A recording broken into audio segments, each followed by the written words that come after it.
નમસ્કાર મિત્રો, સ્વાગત છે તમારું HNGU સ્ટડી પોઈન્ટ યુટ્યુબ ચેનલના એક નવા વિડીયોમાં. જો મિત્રો તમારે બેંકની અંદર નોકરી મેળવવાની હોય તો તમારા માટે સૌથી મોટી ભરતીની જાહેરાત જે છે એ આવી ચૂકી છે.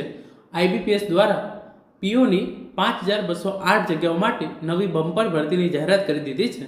તો આજના આ વિડીયોની અંદર આપણે જો તમારે સરકારી બેંકની અંદર નોકરી મેળવવી હોય તો IBPS પીઓ દ્વારા જે આ ઓફિશિયલ નોટિફિકેશન વર્ષ 2025 માટે 5208 જગ્યાઓ માટે બહાર પાડ્યું છે એના વિશેની સંપૂર્ણ માહિતી મેળવવાના છે.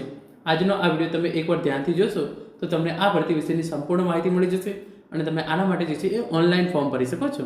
તો હવે શરૂ કરીએ આજનો આ વિડીયો. તો તમે જોઈ શકો છો 11 સરકારી બેંકોમાં સૌથી મોટી કાયમી ભરતી IBPS પીઓ ઓફિશિયલ નોટિફિકેશન 2025. કુલ જગ્યાઓ છે 5208 અને આનો પગાર જે છે એ 52000 પ્લસ બધા ઇન્સ્યોર તમારો આની અંદર જો તમે આની અંદર લાગી જાઓ છો તો 80000 પ્લસ તમારો દર મહિને પગાર જે છે એ તમારા બેંક ખાતાની અંદર જમા થશે.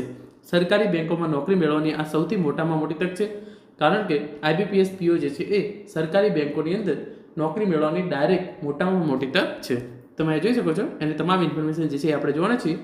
જો તમારે આની ઓફિશિયલ નોટિફિકેશન જોવી હોય તો એ જે છે એ ટેલિગ્રામ ચેનલની અંદર મૂકી દેવામાં આવેલી છે. ટેલિગ્રામ ચેનલની લિંક નીચે ડિસ્ક્રિપ્શન બોક્સની અંદર આપવામાં આવેલી છે. તો IBPS પીઓ રિક્રુટમેન્ટ 2025 ફૂલ ડિટેલ્સ આના માટેના જે છે એ ઓનલાઈન રજિસ્ટ્રેશન 1 જુલાઈ 2025 થી 21 જુલાઈ 2025 માટે થશે. 25 દરમિયાન થશે, એટલે કે આના માટે ઓનલાઈન ફોર્મ ભરવાનું 1 જુલાઈ 2025 ના રોજથી શરૂ થઈ ગયું છે અને 21 જુલાઈ 2025 સુધી તમે આની અંદર ઓનલાઈન ફોર્મ જે છે એ ભરી શકો છો.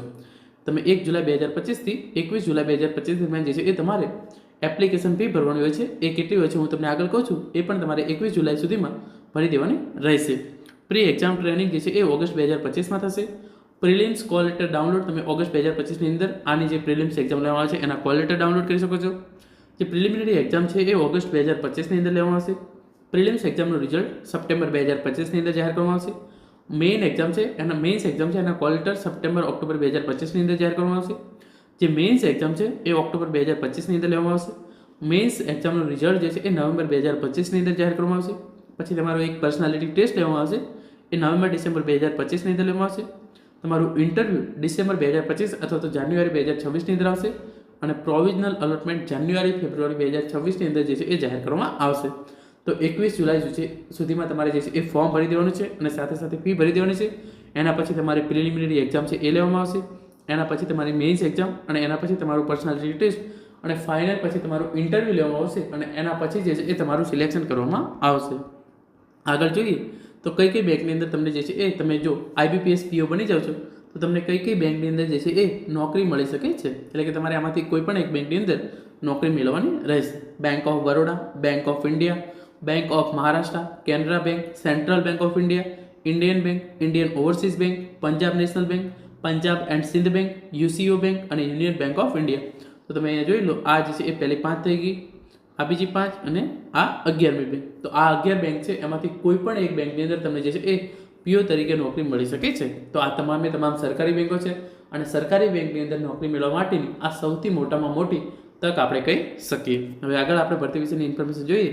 તમે જોઈ શકો છો આનો પગાર જે છે એ પોસ્ટનું નામ છે probationary officer / management training. Basic pay જે છે એ આની અંદર 48480 થી શરૂ થાય છે અને એ 85920 સુધી જે છે એ રહી શકે છે. એટલે કે આની અંદર તમે અલગ અલગ શહેરો એ પ્રમાણે જે છે એ તમારું બેઝિક પે બતાતું હોય છે અને આની અંદર જે છે એ તમારા તમામ ભથ્થા જે છે એ એડ થાય છે.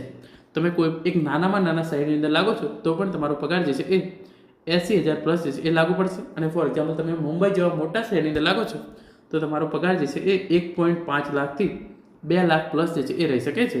તો આની અંદર તમે જોઈ શકો છો સૌથી સારામાં સારો પગાર જે છે એ આપવામાં આવે છે. આપણે આની અંદર વાત કરીએ કે આની અંદર ફોર્મ ભરવા માટે શૈક્ષણિક લાયકાત અને વય મર્યાદા જે છે એ શું હોવી જોઈએ. તો તમે સૌપ્રથમ ઇન્ડિયન સિટીઝન હોવા જોઈએ અથવા તમે નેપાળ, ભૂતાન અને તિબેટમાંથી રિફ્યુજી હોય તો પણ તમે જે છે એ આની અંદર ફોર્મ ભરી શકો છો. હવે આગળ આપણે વય મર્યાદાની વાત કરીએ તો આની અંદર જે છે એ તમારી ઉંમર 20 વર્ષ કરતાં ઓછી ના હોવી જોઈએ અને 30 વર્ષ કરતાં વધુ ના હોવી જોઈએ તો તમે જે છે એ આની અંદર ફોર્મ ભરી શકો છો. અને 1 જુલાઈ 2025ની દ્રષ્ટિએ તમારી ઉંમર જે છે એ ધ્યાનમાં લેવામાં આવશે. SC અને ST માટે જે છે એ 5 વર્ષની રિલેક્સેશન, OBC માટે 3 વર્ષ, દિવ્યાંગ ઉમેદવારો માટે 10 વર્ષ અને એક્સ સર્વિસ માટે ઉંમરની અંદર 5 વર્ષની જે છે એ છૂટછાટ આપવામાં આવશે. પરંતુ તમારી વય મર્યાદા 20 વર્ષ કરતાં ઓછી ના હોવી જોઈએ અને 30 વર્ષ કરતાં વધુ ના હોવી જોઈએ તો તમે જે છે એ આ ભરતી માટે એલિજિબલ છો અને ફોર્મ ભરી શકો છો.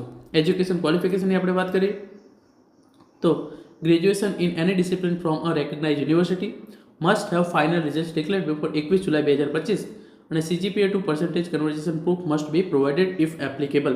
તો તમે કોઈ પણ સ્નાતક એટલે કે તમે કોઈ પણ કોલેજ કરેલી હોય, તમે જે છે એ આની અંદર ફોર્મ ભરવા માટે લાયક છો. કોલેજ કરેલા તમામ વિદ્યાર્થીઓ જે છે એ IBPS PO માટે ફોર્મ ભરી શકે છે. જેનું રિઝલ્ટ જે છે એ આવી ગયું હોય, તો ફાઇનલ સેમેસ્ટરનું તમામ વિદ્યાર્થીઓનું રિઝલ્ટ જે છે એ આવી ગયું હશે, તો તમે IBPS POની અંદર ફોર્મ ભરી શકો છો. તમે આ વર્ષે જે છે એ એક્ઝામ પાસ કરી હોય, પાછલા વર્ષે કરી હોય કે એના પણ પાછલા વર્ષે કરી હોય, તમે IBPS PO માટે ફોર્મ ભરી શકો છો. તમારી ઉંમર 20 વર્ષ કરતાં ઓછી ના હોવી જોઈએ અને જે છે એ 30 વર્ષ કરતાં વધારે જે છે એ હોવી જોઈએ નહીં. હવે તમારે કેટલી ફી ભરવાની રહેશે એની ઇન્ફોર્મેશન હું તમને ટેન્કમાં આપી દઉં. તમે જોઈ લો, 175 રૂપિયા SC, ST અને દિવ્યાંગ ઉમેદવારો માટે, 850 રૂપિયા જનરલ, OBC અને EWS ઉમેદવારો માટે ફી ભરવાની થશે. અને તમારે જે છે એ ઓનલાઈનમાં જ પેમેન્ટ ફી જે છે એ એપ્લિકેશન ફી જે છે એ ભરવાની થશે. જો તમે જનરલ કેટેગરી, OBC અને EWS કેટેગરીમાંથી આવતા હોય તો તમારે 850 રૂપિયા ભરવાના થશે. SC, ST અને દિવ્યાંગ હોય તો તમારે 175 રૂપિયા જે છે એ ફી ભરવાની રહેશે. હવે થોડીક એક્ઝામ પેટર્ન વિશે ઇન્ફોર્મેશન આપી દઉં. તો તમે જોઈ શકો છો, પ્રિલિમિનરી એક્ઝામ છે, એની અંદર તમને MCQ પ્રકારના પ્રશ્નો પૂછવામાં આવશે અને એના માટે તમને જે છે એ 1 કલાકનો સમય આપવામાં આવશે. એની અંદર ઇંગ્લિશ લેંગ્વેજના 30 પ્રશ્નો હશે, એના 30 માર્ક્સ, એના માટે તમને 20 મિનિટનો ટાઈમ. ક્વોન્ટિટિવ એપ્ટિટ્યૂડના 35 પ્રશ્નો, એના 35 માર્ક્સ, એના માટે તમને 20 મિનિટનો ટાઈમ. રિઝનિંગ એબિલિટીના 35 પ્રશ્નો અને એના માટે 35 માર્ક્સ અને તમને કુલ 20 મિનિટનો સમય આપવામાં આવશે. આમ કુલ તમને 100 પ્રશ્નો પૂછવામાં આવશે. 100 માર્ક્સની જે છે એ પ્રિલિમિનરી એક્ઝામ રહેશે. એના માટે તમને 1 કલાકનો ટાઈમ જે છે એ આપવામાં આવશે. આપણે હવે મેઇન્સ એક્ઝામની વાત કરીએ તો તમારી જે મેઇન્સ એક્ઝામ છે એની અંદર ઓબ્જેક્ટિવ પ્લસ ડિસ્ક્રિપ્ટિવ 3 કલાક અને 10 મિનિટનો સમય જે છે એ તમને આપવામાં આવશે. એટલે કે એની અંદર MCQ પણ પૂછાશે અને તમારે લખવાનું પણ થશે. એની અંદર રિઝનિંગ અને કમ્પ્યુટર એપ્ટિટ્યૂડના 40 પ્રશ્નો, એના માટે જે છે એ 60 માર્ક્સ રહેશે. એના માટે તમને 50 મિનિટનો સમય આપવામાં આવશે. જનરલ, ઇકોનોમી અને બેન્કિંગ અવેરનેસના 35 પ્રશ્નો હશે, એના 50 માર્ક્સ રહેશે. એના માટે તમને 25 મિનિટનો સમય આપવામાં આવશે. ઇંગ્લિશ લેંગ્વેજના 35 પ્રશ્નો હશે, એના કુલ જે છે એ 40 માર્ક્સ રહેશે અને એના માટે તમને 40 મિનિટનો સમય જે છે એ આપવામાં આવશે. ડેટા એનાલિસિસ એન્ડ ઇન્ટરપ્રિટેશનના 35 પ્રશ્નો રહેશે, એના માર્ક્સ રહેશે 50 અને એના માટે તમને 45 મિનિટનો સમય આપવામાં આવશે. પછી તમારે જે છે એ લખવાનું થશે, એક એસે અને એક લેટર લખવાનું રહેશે. કુલ 2 પ્રશ્નો હશે, એના 25 માર્ક્સ હશે અને એના માટે તમને જે છે એ 30 મિનિટનો સમય આપવામાં આવશે.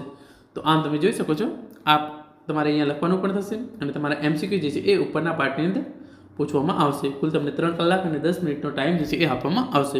હવે આપણે વાત કરીએ કે તમારું સિલેક્શન જે છે એ કઈ રીતે થશે.